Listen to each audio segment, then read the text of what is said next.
Hello again, railroad mullers and model railroad fans. I guess we are moving up. Now that you know what the plan is, what is there to wait? I mean, the best time to do something is now. If you can, get on with it. And so, here are the first 3 screws into the benchwork. Which means that that's secure and that can't move. I figured I'll just start there because, I don't know, some people start building from the top, but I don't know if that's going to be a good idea here, so I'll build from the bottom. And I'm still kind of apprehensive about closing the staging down.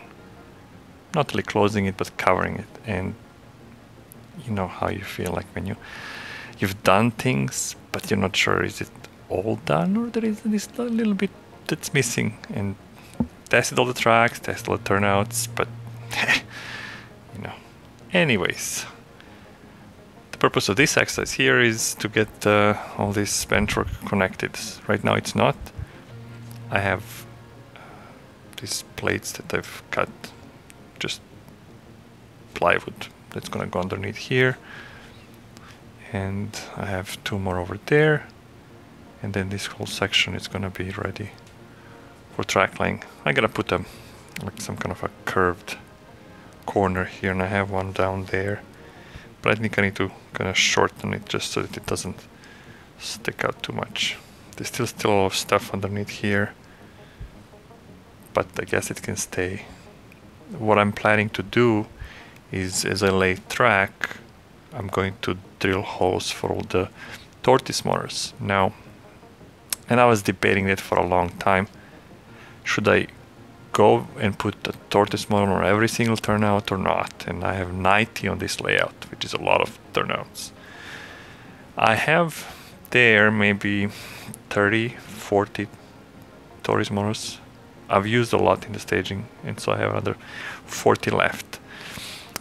I guess if I go and look for more at the train shows and flea markets, I suppose I could get some. But then I thought, well, what if I just drill the holes for them and then leave them? And I'll just use caulking to patch the crowbar holes for the piano wire. Just like a bit of caulk that I can just pull out, and then if I need to. And then leave the main line motorized, and then all the other turnouts would be manual. So that's the thinking I have right now. And as you can see, here is the shadow's not nice. Here's the actual track plan, just the track. The thing is, it shows all the turnouts on this level. This is the lower level, this level. But there is a curved turnout here that's not labeled. And I remember Robert and I were talking about this, and I said, yeah, sure, no problem, just put a curved turnout. If that works, if that configuration works, just add it in and I'll build it. And then totally forgot about it. So I need to build one of these curved turnouts. And I have all the, parts or whatever, tools from Fast Tracks to do it. I mean, I was gonna make my own turnouts, but then, you think, and it would take an hour and a half to build a turnout. Okay, an hour, let's say. Well, how much is your time worth? If I can buy a turnout for $25 Canadian even, or 30, then is my time worth $30? Could I be doing something else with that hour? So I just went and bought turnouts. I mean, and I have saved myself endless hours making turnouts. Of course, I don't know, some people who are retired, they might have all the time in the world to build turnouts, or if they don't have financial means to buy turnouts. Everybody's situation is different, but I'm still working, gainfully employed. So as I said, the best time to do something is now. Well, I buy it now while I can. I want to retire. Who knows if I'll be able to afford just like everybody else. That's how it is. So anyways, I have the curved turnout here, so I need to build that, and then all the other ones are marked, number 6 and number 5. Maybe I'll put this on the screen so that everybody can see. And I'll just go around. There is a bridge here, so I think that benchwork will probably have to be spliced and then drop down for it. So something like this splice plates, but just drop it a couple of inches or something like that. And I think those are the only ones. That's the only place that I have to drop the bench. Oh no, actually, in Lockport at the docks here. So I'll probably have to go 4 inches down here, just like here. That's just not going. It's hard to record with a camera like this, but you know, I'll put it on the screen so everybody can see. So yeah, I'm just gonna move and do these things. I mean, I don't think you need to see how to put benchwork. I mean, this is just a standard shelf style layout. Uprights, closet made or whatever, you know, rubber made uprights, and then, you know, brackets, and they come in various depths, so you can, you know, modulate the benchwork if you need to. I mean, I'm not, so more or less it's 24 here, 20 here, and then 16 over there, or 18 on the upper level. But I did it this way because I thought, well, if I'm gonna ever go up and down or whatnot, then you just need to move the bracket. And now, I mean, I'm not doing it, so, and it's all shelf. It's plywood Pacific. Hopefully I'll paint it brown so it's not gonna look stark like this, but let's just get going with something like that, with this, and we'll see how it goes over there with the electrical cabinet. On that wall it's gonna be only 1 foot, so let me just go there. So the benchwork is gonna be 1 foot, which is probably here. And I think there is plenty of room to reach the stuff. I mean, you know, I'm right at the edge of the benchwork and I can get to it, so I think it's fine. The upper level is gonna have a lift out section, so that's not an issue there.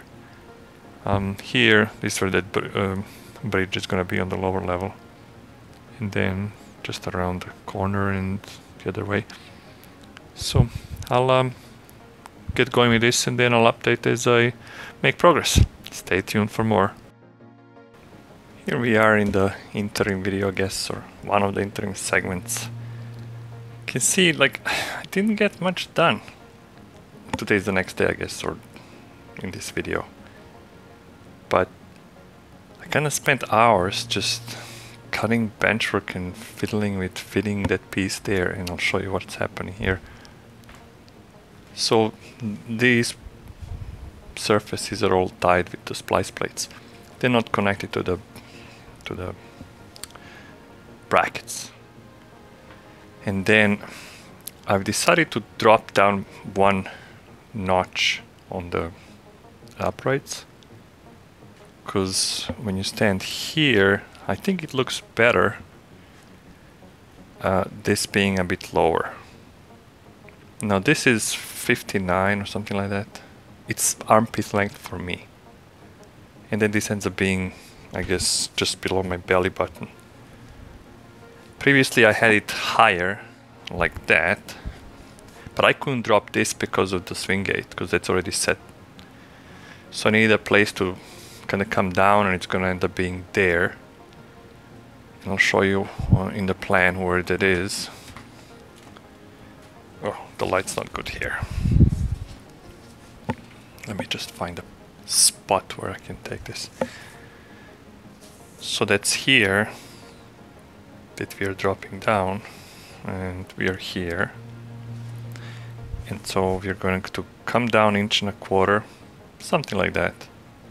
So it's going to be a 1.6, 1.7% grade.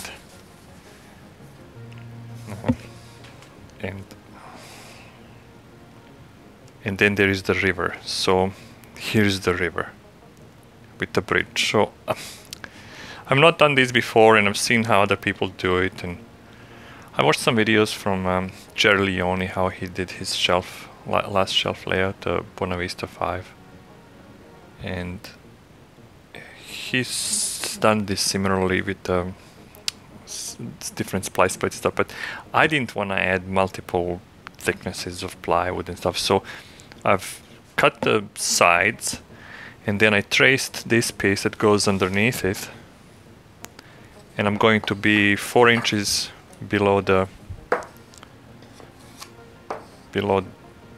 this surface, and then these are just gonna be like that.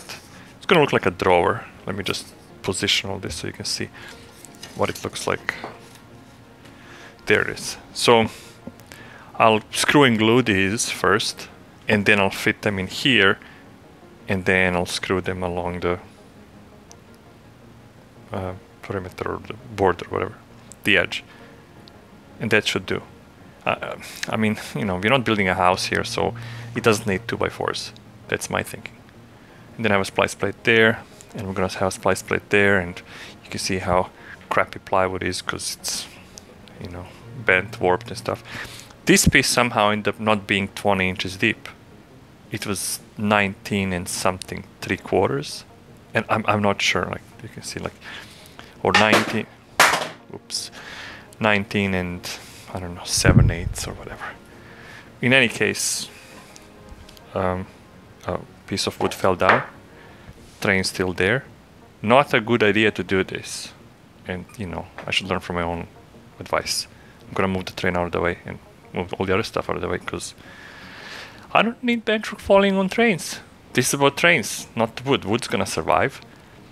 So I'm gonna continue working on this, and I'll show you what it's look like when I get it all hooked up and stuff. So stay tuned for more. Oh yes, I'd like to submit this to the record, I suppose, of clamps. My modest clamp setup, which is nothing to compare to the Otter Creek and Rio Grande's extensive clamp collection. And if you watch his video number 109, Hellgate 7, then you'll know what I mean when he was building his spline road bed. I do have more clamps, and I might actually use them someplace, and then we'll see if the competition is going to be, you know, if I can compete or not, basically. Well, anyways, we'll see how this goes. More to come. Okay, let's do this last segment, I suppose. I don't know how much video I have. I don't want to make it too long, so I'd rather have more videos more often, but shorter, than longer videos that people don't want to watch because there's just a lot of rambling for me. Anyways, that's done all the way and all the way to here. And as you can see, here is that river part where it's going to have a bridge. I left 4 inches surface to surface. I think that should be enough to make a nice scene. And then just build an embankments from pink foam or something, and then put abutments and a bridge and stuff. All that's secured. So what happened there, as I said, it comes down and then the grade stops here. So the bridge is also an incline or decline, whatever. That's like 1.25 inches there, so I mean, I think it's okay. It's gonna be weird when the switcher does the yard, because the yard lead is also gonna go down. But I guess, I mean, you know, whatever. I don't think it's gonna matter. I was thinking maybe to let the yard lead, the drill track, be the same height, but the main to start going down. Now I don't know if that's doable, and how does the railroad do that, because these tracks are pretty close, and I don't think I can change the geometry here because they're already tight. I think they're already 24, 26, so I don't know yet. I'll have to experiment. But you know, we got benchwork all the way around to the peninsula blob. That's all secured here, and then I put the other side that didn't secure yet because I still need to cut that for a lock port, because I need to build the piers and stuff and drop it down. It's janky plywood from big box stores, you know, premium aspen plywood that's so bowed. But what can you do? I've rambled about that before. I'm not gonna do it again. Over there, there is that one section actually that benchwork is gonna come out like that. So it's gonna be like a big seam, deep seam here, and then we have another town here. This is gonna be 1/4 inch taller than that, and reason for that is that I need to match the helix entrance here. So my choice is either to be 1/4 inch lower, or I mean move the brackets and then I need 1/4 inch climb, or 1/2 inch descent. Well, I can't descend 1/2 inch on like 2 feet. That just doesn't make sense. So I'd rather make a 1/4 inch ascend along some track on the main there. I'll show you on the plan soon. So, oh yeah, and of course, when you build the swing gate, and I think I showed it before, that's the width end up being wider than planned because of, I guess, offset in 2 axes. I suppose if I put a hinge here, then maybe it would have been better, but this is what happens when you open the gate. I can't swing it all the way because it hits the benchwork of the lower level. That's enough space to enter though, so I don't think it matters. And it's the space is what it is. I can't do anything about that. So I'm gonna stop rambling now. I'm gonna wrap this video. I'm gonna continue building and we'll see what happens next. And that's it for now. Thanks for watching and see you soon.